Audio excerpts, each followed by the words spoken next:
Neon के YouTube platform पर। आज के सेशन में मैं डिटेल में डिस्कस करने वाली हूँ कि पॉलिटी को पढ़ने का तरीका क्या होना चाहिए, क्या स्ट्रैटेजी होनी चाहिए। अब देखिए बच्चे, सबसे पहला क्वेश्चन जो बच्चों के आते हैं वो कि किस बुक से पढ़ना है, कहाँ से पढ़े। तो आपका ये क्वेश्चन तो सॉल्व हो गया है बच्चे। गॉडफादर टॉपर्स हैंडबुक सामान्य अध्ययन, जिसमें polity, geography, history, economics, computer मिल जाएगा।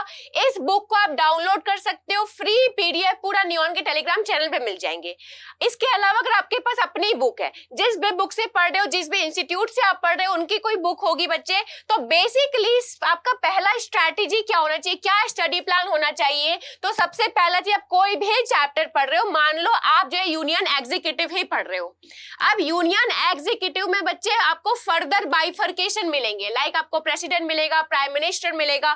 तो अब इसमें आपको क्या करना है बच्चे, पहला चीज तो आपने थ्योरी पढ़ ली, ठीक है। आप छोटे छोटे टॉपिक्स में डिवाइड करिए। आपने थ्योरी पढ़ ली, इस थ्योरी के बेस में आपको क्वेश्चन सॉल्व करने। आपको क्वेश्चन कहां से मिलेंगे, तो आपके इंस्टीट्यूट प्रोवाइड कर रहे होंगे, मॉक टेस्ट प्रोवाइड कर रहे होंगे। इसके अलावा आपको प्रीवियस ईयर क्वेश्चन के सेट मिल जाएंगे, कोई भी आप खरीद लीजिए किसी भी बुक को। अब उसमें आपको जो है पहले तो पीवाईक्यू देखना है कि आप जितना भी पढ़े हो इससे प्रीवियस ईयर क्वेश्चन आप सॉल्व कर पा रहे हो कि नहीं कर पा रहे हो। अगर आप नहीं कर पा रहे हो तो आपको आगे नहीं बढ़ना है भाई। यूनियन एग्जीक्यूटिव के बाद में आप लेजिस्लेचर में तब तक नहीं जाओगे जब तक आप इस क्वेश्चन को सॉल्व नहीं कर पा रहे हो। उस क्वेश्चन में आपको 4 वर्ड मिलेंगे, इस चारों वर्ड के बारे में आपको जानकारी होनी चाहिए। इसके अलावा आपको प्रोस्पेक्टेड क्वेश्चन देखने हैं। अगर आपने देखा होगा भी सीजीएल के जो क्वेश्चन आए हैं, तो सीजीएल में आपको स्टेटमेंट वाइज क्वेश्चन मिल रहे होंगे, ठीक है। अगर आज से 10 साल पहले देखो तो इस तरह के क्वेश्चन कम दिखाई देंगे, लेकिन अभी यूपीएससी के पैटर्न में आपको पॉलिटी में इस तरह के क्वेश्चन मिलेंगे बच्चे कि आपको स्टेटमेंट वाइज पूछा जाएगा, जिसमें only A, only B, A and B, इस तरह के क्वेश्चन पूछे जा रहे हैं, ठीक है। तो आपको प्रोस्पेक्टेड क्वेश्चन भी सॉल्व करना है कि आप जितना भी पढ़े हो उससे क्वेश्चन सॉल्व कर पा रहे हो कि नहीं कर पा रहे हो, ठीक है। ये एक स्ट्रैटेजी होना चाहिए किसी भी टॉपिक को। आप अगर मान लो पहले पूरा पढ़ते गए, उसके बाद लास्ट में क्वेश्चन में आओगे, तो बच्चे ये एक गलत स्ट्रेटेजी होता है, क्योंकि इस टाइम तक आपने आपको आइडेंटिफाई नहीं कर पा रहे हो, एनालाइज नहीं कर पा रहे हो कि आप कहां पर लैग कर रहे हो, ठीक है। आपने चैप्टर 1 से चैप्टर 20 पूरा पढ़ लिया, इसके बाद अब क्वेश्चन लगाना स्टार्ट करोगे, इसके बाद अब प्रोस्पेक्टेड क्वेश्चन पे जाओगे, तो अब हो सकता है चैप्टर 1 के सारे कॉन्सेप्ट आप भूल चुके हो, और सारे क्वेश्चन जो जितने भी आपके चैप्टर से बच्चे इंटर रिलेट होते हैं। आपका जब तक चैप्टर 5 क्लियर नहीं है, आप चैप्टर 6 में मूव ऑन करोगे तो आप उसको बेसिकली एनालाइज नहीं कर पाओगे। अगर आप सुप्रीम कोर्ट पढ़ रहे हो, सुप्रीम कोर्ट आपका जो टॉपिक है वो क्लियर ही नहीं हुआ है, और आप हाई कोर्ट पढ़ने चले गए, ठीक है। तो अब हाई कोर्ट में आप उसको एनालाइज नहीं कर पाओगे जब तक आपका सुप्रीम कोर्ट का टॉपिक क्लियर नहीं है, ठीक है। तो बेसिकली आपका पहला थ्योरी क्लियर होना चाहिए, पहला एक टॉपिक क्लियर होना चाहिए, उसके बाद आपको नेक्स्ट टॉपिक में जाना है। अब देखिए, आप कोई भी बुक पढ़ रहे हो बच्चे, आपको बेसिकली ये सारे चैप्टर्स मिलेंगे, ठीक है। आपके पास अगर ये गॉडफादर टॉपर्स हैंडबुक की जनरल स्टडीज है, अगर आपके पास अपनी बुक है, तो आपको ये बेसिक चैप्टर्स तो आपको पढ़ना ही है, जो एग्जामिनेशन पॉइंट ऑफ व्यू से इंपॉर्टेंट है, जिससे क्वेश्चन बार बार आ रहे हैं। तो सबसे पहला है कॉन्स्टिट्यूशनल डेवलपमेंट, ठीक है। उसके बाद आपको मिलेगा मेकिंग ऑफ कॉन्स्टिट्यूशन, फिर आपको मिलेगा silent features of Indian constitution, फिर मिलेगा preamble, then union and its territories. उसके बाद में आपको मिलेगा citizenship, fundamental right, DPSP, fundamental duties, union executive, union legislature या फिर पार्लियामेंट, यूनियन जुडिशरी। देन आपको मिलेगा बच्चे state executive, state legislature, state judiciary, then local self government, constitutional bodies, non constitutional bodies, major constitutional amendment. Basically ये सारे chapters आपको पढ़ने हैं। आप अगर गॉडफादर की बुक पढ़ रहे हो, या फिर आपके पास कोई अपने नोट्स है, या फिर आपके पास कोई अपना बुक है, ठीक है। तो ये सारे टॉपिक्स इंपॉर्टेंट है, जिससे क्वेश्चन आ रहे हैं, ठीक है। अब देखो, सबसे पहला चीज, अब इसको भी पढ़ना कैसे। आपके पास ये सारे टॉपिक हैं, आप चेक कर लीजिएगा है कि नहीं है। अब इसमें से बच्चे एक एक करके आपको देखना। सबसे पहला चैप्टर कॉन्स्टिट्यूशनल डेवलपमेंट, ठीक है। अब कॉन्स्टिट्यूशनल डेवलपमेंट में ऐसा नहीं है कि आप पहले रेगुलेटिंग एक्ट से पूरा लास्ट 1947 के एक्ट तक पढ़ लिया, उसके बाद आप क्वेश्चन सॉल्व कर रहे हो। इससे भी कंफ्यूजन होता है। इसमें भी बच्चे आप जब पढ़ोगे तो 1833, 1853, इसमें भी आपको डिफरेंस मिलेगा, ठीक है। तो बेसिकली जब आप एक सीरीज में पूरा पढ़ लोगे तो बच्चे आपको याद नहीं रखेगा, ठीक है। तो आपको करना क्या है, इसको भी आप दो पार्ट में डिवाइड करिए। एक तो आप पढ़िए 1773 से आपका जो कौन सा एक्ट है, 1858 एक्ट, ठीक है। बेसिकली रिवोल्ट ऑफ 1857 के बाद जो एक्ट आया था 1858 एक्ट, यहां तक आप इसको फर्स्ट पार्ट बनाइए। उसके बाद में 1858 एक्ट के बाद से 1947 एक्ट तक दूसरा पार्ट बनाइए, ठीक है। तो आपको जो है 1773 से 1858 एक्ट में यहां पर आपको मिलेगा कि किस तरीके से EIC को कंट्रोल किया जा रहा है, किस तरीके से वहां से पावर लिया जा रहा है। और 1858 एक्ट के बाद से 1947 एक्ट में आपको मिलेगा किस तरीके से पीपल, इंडियन पीपल को पावर दिया जा रहा है, ठीक है। तो बेसिकली ये दो पार्ट हैं जिसमें दो तरीके के अलग अलग तरीके के कॉन्सेप्ट आपको मिलेंगे, इसलिए मैं आपको बोल रही हूँ इसको दो पार्ट में पढ़िए। एक साथ पढ़ोगे सब कुछ हैफसेड हो जाएगा और आप जो है बेसिकली डिमार्केट नहीं कर पाओगे, ठीक है।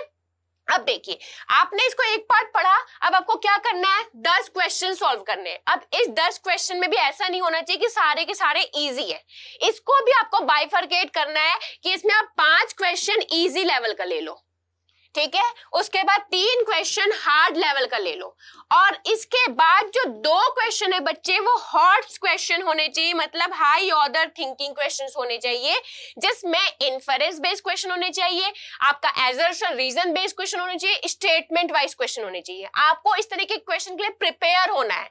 तो जितने भी लास्ट PYQ आए हुए हैं उसको आप सॉल्व करो, उसमें आपको जो है इजी टू मॉडरेट मिलेगा, और जो हार्ड क्वेश्चन है आपको अलग से एक लिस्ट बनाते हुए चलना है। कोई भी आप बुक उठा लीजिए, उसमें आपको मिल जाएंगे, ठीक है। आपके अपने इंस्टीट्यूट है, वहां से आपको प्रोवाइड हो जाएगा। तो आपका जब ये क्वेश्चन सॉल्व नहीं हो रहा है तब तक आप सेकंड पार्ट में नहीं जाओगे।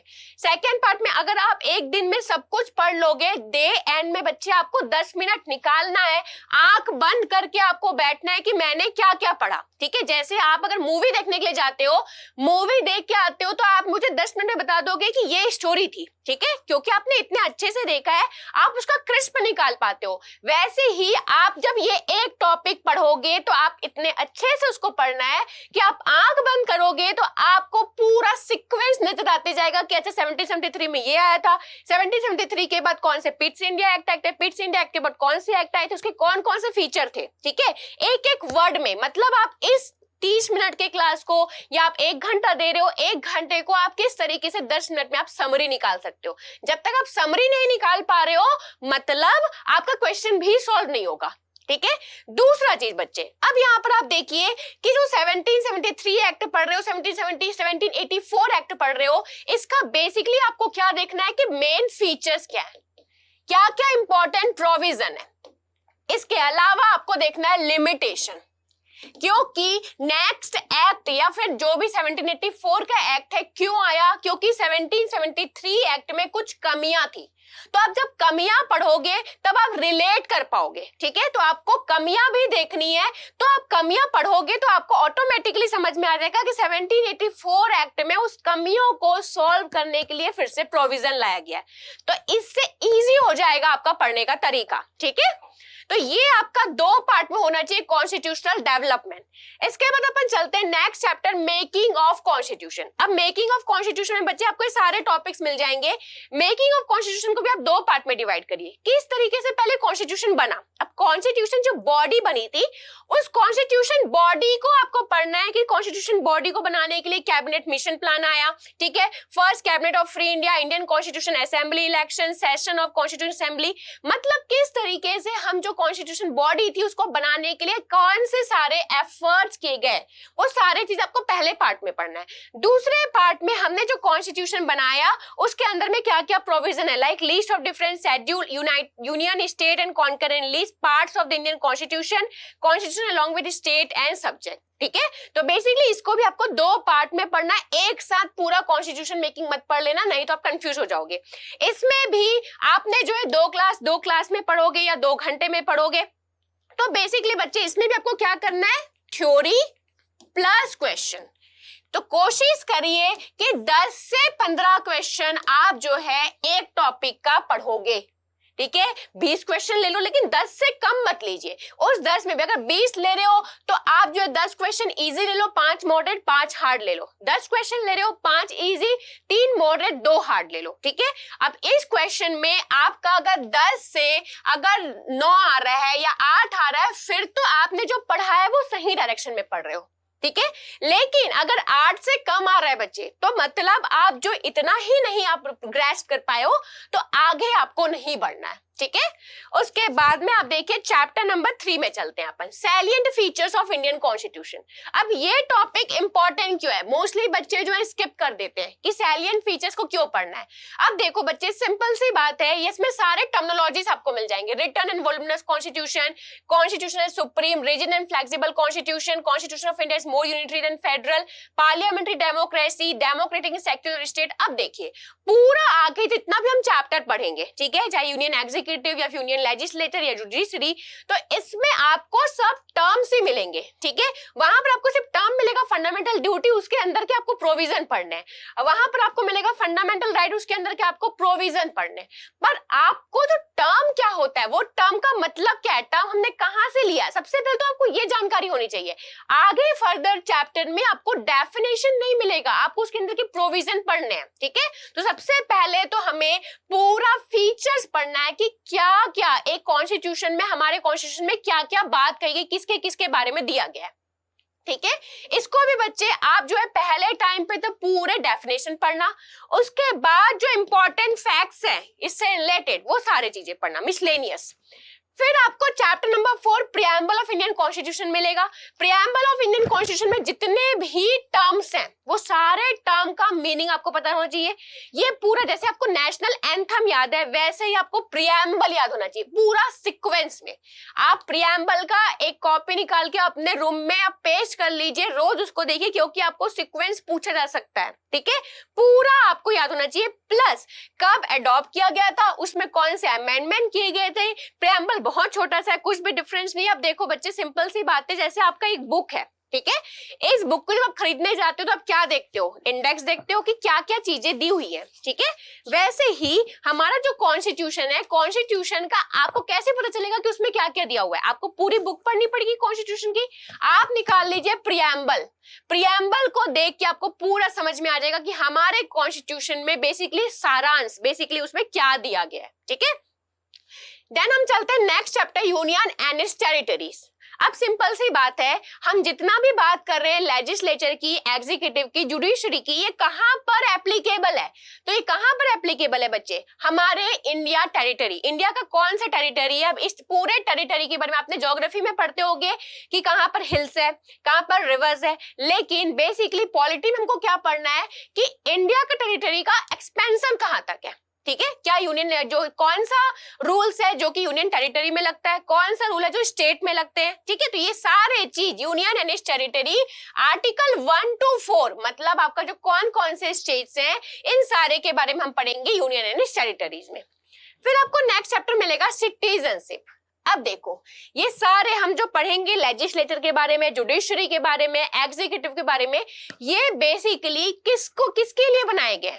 ठीक है, तो सिटीजन के लिए, पीपल ऑफ इंडिया के लिए, पीपल ऑफ इंडिया के रिप्रेजेंटेटिव है। ठीक है, अब यहाँ पर आपको दो टर्मिनोलॉजी मिलेगा, एक तो सिटीजनशिप जो इंडिया का जिनके पास सिटीजन है, एक ऐसे भी जो फॉरेन पीपल यहाँ पर आके रह रहे हैं लेकिन उनके पास इंडिया का सिटीजनशिप नहीं है। ठीक है, तो हम किस बेसिस में डिफाइन करते हैं कि सिटीजनशिप क्या होता है, सबसे पहले तो यही आपको पढ़ना है।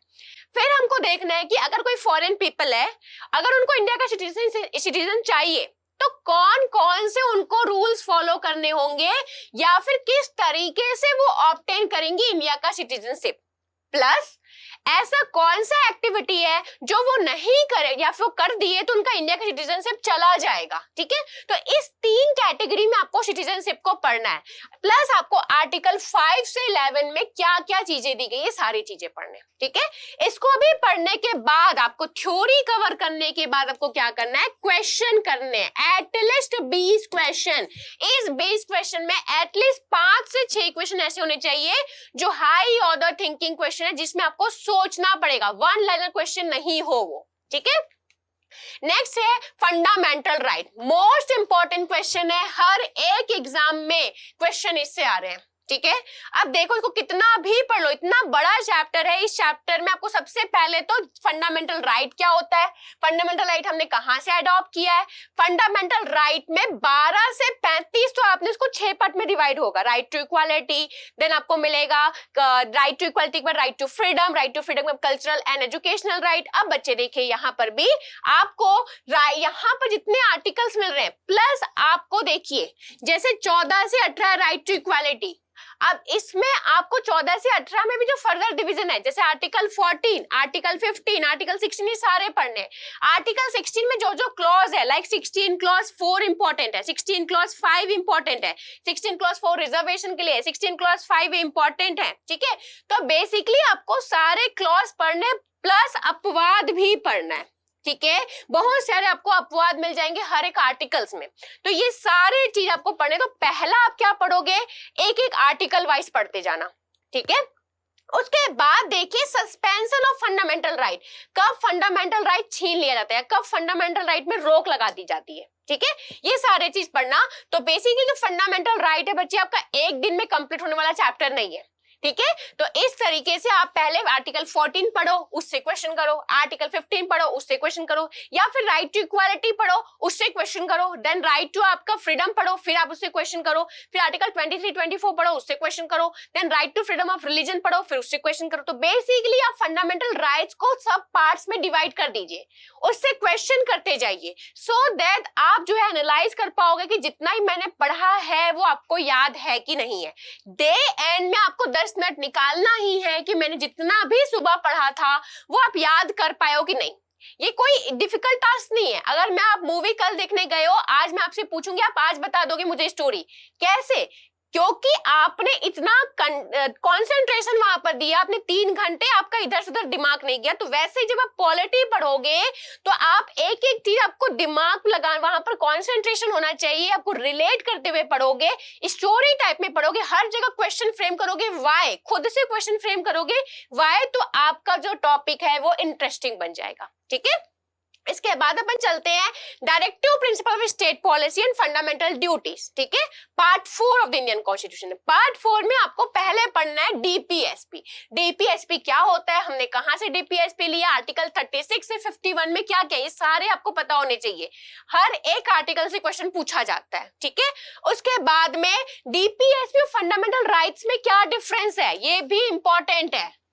उसके बाद में हम पढ़ेंगे बच्चे फंडामेंटल ड्यूटीज। अब फंडामेंटल ड्यूटीज में कब अमेंडमेंट हुआ, कितने फंडामेंटल ड्यूटीज है, 10 है कि 11 है, 10 कब लाया गया था, 11वां कब लाया गया था। और फंडामेंटल ड्यूटीज में पूरे क्लॉज आपको क्लॉज के साथ याद होना चाहिए, ABCDE, क्योंकि क्वेश्चन उससे पूछा जा रहा है आपका। आप एमटीएस के सारे क्वेश्चन भी उठा के देख लो, उसमें मैंने करवाया भी है प्रूफ के साथ, सारे आपको मिल जाएंगे एक एक ABCDE। ठीक है, उसके बाद में नेक्स्ट चैप्टर में चलते हैं यूनियन एग्जीक्यूटिव। यूनियन एग्जीक्यूटिव को भी ऐसा नहीं है कि आप प्रेसिडेंट से एक साथ प्राइम मिनिस्टर तक कवर करो, आपको इसको भी छोटे छोटे टुकड़ों में तोड़ना है, क्वेश्चन के साथ करने। सबसे पहले आप पढ़ो प्रेसिडेंट।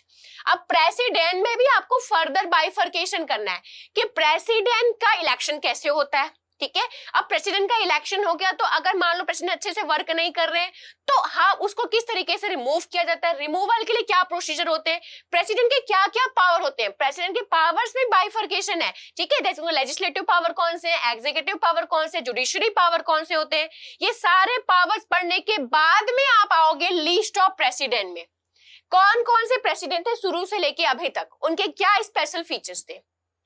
देन हम पढ़ेंगे वाइस प्रेसिडेंट। अब जब वाइस प्रेसिडेंट पढ़ोगे बच्चे तो आप इनको कंपेयर करना प्रेसिडेंट से, वाइस प्रेसिडेंट और प्रेसिडेंट के इलेक्शन में इलेक्शन प्रोसीजर में क्या डिफरेंस है, ये क्वेश्चन पूछा जाता है। कौन कौन से आर्टिकल इंपॉर्टेंट है वाइस प्रेसिडेंट से। देन हम पढ़ेंगे प्राइम मिनिस्टर। प्राइम मिनिस्टर का पावर्स क्या है। ठीक है, प्राइम मिनिस्टर का पावर्स एंड फंक्शंस के बाद आपको सारे लिस्ट पढ़ने हैं, कौन कौन से प्राइम मिनिस्टर के कौन कौन से इंपॉर्टेंट वर्क थे। ठीक है, इतना करने के बाद आप जो है जब एक एक टॉपिक पढ़ोगे तो आपको एटलीस्ट 15 से 20 क्वेश्चन करने ही हैं। ठीक है, ओके। अब देखिए next chapter union legislature parliament. Parliament में सबसे पहले क्या पढ़ना है, पार्लियामेंट का कंपोजिशन, जिसमें हमने एक तो पढ़ लिया प्रेसिडेंट। लोकसभा और राज्यसभा आप यहां पर पढ़ोगे। अब यहां पर लोकसभा और राज्यसभा में जब आप पढ़ोगे तो लोकसभा और राज्यसभा को बाइफरकेट करके नहीं पढ़ना है। लोकसभा का आपने पढ़ा कार्यकाल कितना साल का होता है, वहीं पर आपको राज्यसभा का कार्यकाल पढ़ना है। लोकसभा के मेंबर का क्वालिफिकेशन क्या होता है, वहीं पर आपको राज्यसभा के मेंबर का क्वालिफिकेशन पढ़ना है। लोकसभा के पावर्स क्या होते हैं, वहीं पर आपको राज्यसभा के पावर्स पढ़ने हैं, क्योंकि आप जो है डिफरेंशिएट कर पाओगे तभी आपको याद रहोगे। अगर आपने पढ़ा लोकसभा कार्यकाल 5 साल, ठीक है, अब आप 2 से 3 दिन के बाद राज्यसभा पढ़ रहे हो, तब आपने पढ़ लिया 6। अब आप कंपेयर ही नहीं कर पा रहे हो, आप याद नहीं रहेगा आपको, फिर आप 2 दिन बाद अब देखोगे तो आप कंफ्यूज हो जाओगे किसमें 5 साल था किसमें 6 साल था, ठीक है। तो आपको कंपेयर करके पढ़ना है। इसके बाद हम पढ़ेंगे जितने भी सेशंस है, जितने भी प्रोसीडिंग है, मतलब सेशन किस तरीके से होता है, उसमें कौन कौन से प्रोसीडिंग्स होती है, ठीक है। इंपॉर्टेंट मोशन, कौन कौन से मोशंस पास होते हैं, किस तरीके से बिल पास किया जाता है, ये सारे प्रोसीडिंग्स पढ़ोगे आप पहले सेशन के बाद, मतलब लोकसभा राज्यसभा के बाद आपको पढ़ना है इस पे, ठीक है। उसके बाद में देखिए बच्चे, देन आपको देखना है कि जो पार्लियामेंट है, पार्लियामेंट में लोकसभा के प्रिसाइडिंग ऑफिसर कौन है, राज्यसभा के प्रिसाइडिंग ऑफिसर कौन है। अब स्पीकर और चेयरमैन को जब आप पढ़ोगे उसको भी कंपेयर करके पढ़ना है। स्पीकर के कौन कौन से पावर है, चेयरमैन के कौन कौन से पावर है, स्पीकर के पास कौन सा स्पेशल पावर है जो चेयरमैन के पास नहीं है, ठीक है। देन आप पढ़ोगे power and function of parliament, special power of Rajya Sabha with respect to Lok Sabha, ये सब मैंने आपको बता दिया। देन आपको सारे इंपॉर्टेंट कमिटीज पढ़ना है, कौन कौन से कमिटीज हैं जो कि पार्लियामेंट के, ठीक है। अब इसको मैंने आपको बताया इतने सारे पार्ट्स में पढ़ना है, तो आप बच्चे एक पार्ट पढ़े फिर आपको क्वेश्चन करना है, दूसरा पार्ट पढ़े फिर क्वेश्चन करना है। क्वेश्चन नहीं कर पा रहे हो इसका मतलब समझ जाओ कि आपका पहला ही पार्ट क्लियर नहीं है, तो आप सेकेंड पार्ट में आगे नहीं बढ़ोगे। देन हम नेक्स्ट चैप्टर में चलते हैं, यूनियन जुडिशरी। यूनियन जुडिशरी में आपको सारे आर्टिकल देखने हैं 124 से 147 तक। यहाँ पर एडहॉक जज क्या होते हैं, जज किस तरीके से अपॉइंट किए जाते हैं, जज कहाँ पर रिजोल्यूशन लेते हैं। अब यहाँ पर आप देखिए जितने भी सुप्रीम कोर्ट के स्पेशल पावर्स हैं, ठीक है, जितने कौन कौन से पावर्स हैं, आर्टिकल 131 क्या है, आर्टिकल 129 क्या है, जितने भी टर्मिनोलॉजीज है, ये सारे चीज आपको पढ़ने हैं। यहां पर आपका जब कॉन्सेप्ट अगर क्लियर नहीं होगी यूनियन जुडिशरी, तो आप जब हाई कोर्ट पढ़ोगे तो आप कंपेयर नहीं कर पाओगे, ठीक है। तो जब आप ये टॉपिक पढ़ लोगे, आप क्वेश्चन कर लोगे, उसके बाद ही आपको आगे बढ़ना है। अब देखिए यहां तक हमारा कॉन्सेप्ट क्लियर हो गया। अब हम चलेंगे स्टेट एग्जीक्यूटिव। अब ये बहुत इजी हो जाएगा, ठीक है, क्योंकि स्टेट एग्जीक्यूटिव आपको पूरा कंपेयर करते हुए चलना है यूनियन एग्जीक्यूटिव से। आपने स्टेट एग्जीक्यूटिव में पढ़ा गवर्नर, तुरंत आपको कंपेयर करना है कि गवर्नर इलेक्ट होता है कि गवर्नर नॉमिनेटेड होता है, ठीक है, क्योंकि स्टेट का हेड है अगर अपन देख रहे हैं तो गवर्नर है, वही यूनियन का अगर हम हेड देख रहे हैं तो प्रेसिडेंट है, ठीक है। अब देखो गवर्नर का जितने भी पावर्स हैं वो पावर्स प्रेसिडेंट से किस तरीके से डिफरेंट है। प्रेसिडेंट को कौन कौन से पावर मिले, गवर्नर को कौन कौन से पावर मिले, ठीक है। तो ये टॉपिक आपका जल्दी कवर हो जाएगा जब आपका यूनियन एग्जीक्यूटिव को आपने एक बार अच्छे से टाइम दे दिया है तो, ठीक है। वैसे ही जब आप चीफ मिनिस्टर पढ़ोगे, इसको भी आपको कंपेयर करके पढ़ना है। चीफ मिनिस्टर के जितने भी पावर्स हैं और प्राइम मिनिस्टर के जितने भी पावर्स हैं, प्राइम मिनिस्टर आपने पढ़ लिया, चीफ मिनिस्टर की पावर पढ़ोगे, क्या डिफरेंस है दोनों में। तो इससे आपका एक बार तो स्टेट एग्जीक्यूटिव कर भी रहे हो, यूनियन एग्जीक्यूटिव फिर से आपका रिविजन हो जा रहा है। और सेकेंड चीज क्या बेनिफिट हो रहा है, जब आप कंपेयर कर रहे हो तो आपको याद करने में आसानी होगा। दोनों को जब आइसोलेट करके आप पढ़ोगे, एक बार स्टेट एग्जीक्यूटिव एक बार यूनियन एग्जीक्यूटिव, तो आपको ज्यादा समय लग रहा है और आपको याद भी नहीं होगा। प्लस इससे फायदा ही हो रहा है आपके 2 टॉपिक्स कवर हो जा रहे हैं, ठीक है। वैसे ही जब आप स्टेट लेजिस्लेचर पढ़ोगे, इसमें भी आपको सारे टर्मिनोलॉजी किससे कंपेयर करना है, तो पार्लियामेंट से कंपेयर करना है, ठीक है। अब यहाँ पर आप देखिए जितने भी आपको प्रोसीडिंग्स मिलेंगे, जितने भी ड्यूरेशन मिलेंगे, इसमें क्या डिफरेंस है पार्लियामेंट में और यहाँ के प्रोसीडिंग्स में, ठीक है, या फिर कौन कौन से सिमिलैरिटीज है, तो इसमें आपको ज्यादा समय नहीं लगेगा। नेक्स्ट, वैसे ही आप जब जुडिशरी पढ़ोगे, स्टेट जुडिशरी, तो आपको सुप्रीम कोर्ट से कंपेयर करते हुए चलना है कि हाई कोर्ट के पास कौन कौन से पावर्स हैं, सुप्रीम कोर्ट के पास कौन कौन से पावर थे, ठीक है। फिर हम चलेंगे आगे, local self government, 73rd and 74th constitutional amendment act, municipalities पढ़ेंगे और हम जो है यहाँ पर सारे पंचायत के बारे में पढ़ेंगे। अब पंचायत में भी 3 टायर पंचायत, म्युनिसिपैलिटीज में भी हम सारे पढ़ेंगे, ठीक है। इनमें क्या डिफरेंस और इनमें क्या डिफरेंस है, डिफरेंस करते हुए जब पढ़ोगे, रिलेट करके पढ़ोगे तो चीजें आसानी से होगी। आइसोलेटेड पढ़ोगे तो आप लंबे समय तक याद नहीं रख पाओगे, ठीक है। नेक्स्ट चैप्टर है कॉन्स्टिट्यूशनल बॉडीज। कॉन्स्टिट्यूशनल बॉडीज में election commission, state election commission, union public service commission, finance commission, CAG, national commission for scheduled cast and scheduled tribe, national commission for backward class. अब देखो बच्चे, यहाँ पर जो आपका election commission है, तुरंत आपने स्टेट इलेक्शन कमीशन पढ़ा, ठीक है। अब ऐसा नहीं है इलेक्शन कमीशन के बाद अब CAG में आ गए, नेशनल इलेक्शन कमीशन पढ़ा, तुरंत स्टेट इलेक्शन कमीशन में आए। दोनों में क्या डिफरेंस है, दोनों में कितने मेंबर्स होते हैं, ठीक है, दोनों में इनका जो पावर्स है उनमें क्या डिफरेंस है। वैसे ही जैसे हमने यूनियन पब्लिक सर्विस कमीशन पढ़ा, वैसे ही तुरंत हम स्टेट पब्लिक सर्विस कमीशन पे जाएंगे, उसके बाद हम ज्वाइंट पब्लिक सर्विस कमीशन पे जाएंगे। एक टॉपिक कवर हुआ, उसका क्वेश्चन करना है, उसके बाद आपको आगे बढ़ना है, ठीक है। वैसे ही national commission for scheduled caste पढ़ा, शेड्यूल्ड ट्राइब पढ़ लिया हमने, उसके बाद तुरंत ही हमको OBC पे आना है, बैकवर्ड क्लास पे चलना है। ये तीनों को अपन को एक साथ ही पढ़ना है। अगर इसको अपन अपने 2 यहाँ पढ़ लिया, 1 यहाँ का पढ़ लिया तो आपको याद नहीं रहेगा और आप कंफ्यूज हो जाओगे, ठीक है। तो एक एक टॉपिक पढ़ा और उसका क्वेश्चन करोगे आप। नेक्स्ट अपन चलते हैं नॉन कॉन्स्टिट्यूशनल बॉडीज, लोकपाल है, लोक आयुक्त, इसके अलावा national human right commissioner, national commission for women, national commission for protection of child right, planning commission, NITI Aayog, regional council. अब यहाँ पर आप देखिए, जो आपका नेशनल ह्यूमन राइट कमीशन है, नेशनल कमीशन फॉर वुमेन है, national commission for child right है, इन तीनों को आपको एक साथ ही पढ़ना है, क्योंकि इन तीनों में आपको कुछ सिमिलरिटीज मिलेगी, कुछ डिफरेंसेस मिलेंगे, ठीक है। अलग अलग पढ़ोगे तो वापस से आप पूरा खिचड़ी बना दोगे। फिर आपको planning commission, NITI Aayog, planning commission का नीति आयोग हम क्यों लाए, क्या हमने चेंज किया, ठीक है, क्या वर्किंग स्ट्रक्चर में हमने चेंज किया। इसके बाद में central vigilance commission, central information commission, state information commission, national commission for minorities, national development commission, khadi and village industry commission. अब यहाँ पर भी आप देखिए बच्चे, जो इंफॉर्मेशन कमीशन और स्टेट इंफॉर्मेशन कमीशन, इनको आपको एक साथ ही पढ़ना है। दोनों में क्या डिफरेंसेस है, दोनों में क्या क्या पावर्स है, ठीक है। अब यहाँ पर भी अब जैसे एक एक टॉपिक कवर करते जाओगे, आपको 10 से 15 क्वेश्चन करने हैं, उसके बाद ही आपको आगे बढ़ना है, ठीक है। ऐसा नहीं कि आप पेज नंबर 1 से पेज नंबर 64 तक कर लोगे, उसके बाद आप क्वेश्चन करोगे बच्चे, तो आप जब तक 64 पेज में पहुंचोगे, चैप्टर नंबर 1 का सब कुछ भूल चुके रहोगे, या फिर क्वेश्चन अटेम्प्ट नहीं कर पाओगे। आपको याद तो होगा, धुंधला धुंधला याद होगा, आप क्वेश्चन अटेम्प्ट करने के लायक में नहीं रहोगे, ठीक है। देन नेक्स्ट चैप्टर है मेजर कॉन्स्टिट्यूशनल अमेंडमेंट। इसके बाद में अब देखिए, जो कॉन्स्टिट्यूशनल अमेंडमेंट है, यहां तक आते आते आप ऑलरेडी बहुत सारे कॉन्स्टिट्यूशनल अमेंडमेंट पढ़ चुके हो। हम इतने सारे चैप्टर्स पढ़ते हुए आ गए हैं, यहाँ पर ऑलरेडी बहुत सारे अमेंडमेंट कवर कर चुके हैं, तो ये ऑलरेडी ये जो टॉपिक है आपके लिए लाइट हो गया है। इसको आपको सबसे पहले नहीं पढ़ना है, सबसे पहले पढ़ोगे तो एक साथ आपको कितना सारा अमेंडमेंट अगर दे दिया जाए तो आपको याद नहीं होगा, ये ह्यूमन टेंडेंसी होती है, ठीक है। जब इसको फ्रैगमेंट पे ऑलरेडी आप फंडामेंटल ड्यूटीज में आपने पढ़ लिया, DPSP में आपने पढ़ लिया, फंडामेंटल राइट में आपने पढ़ लिया, कॉन्करेंट लिस्ट में आपने पढ़ लिया, तो ऑलरेडी बहुत सारे अमेंडमेंट आप पढ़ चुके हो। अब आपको रिवाइज करना है यहाँ पर आके बस, ठीक है।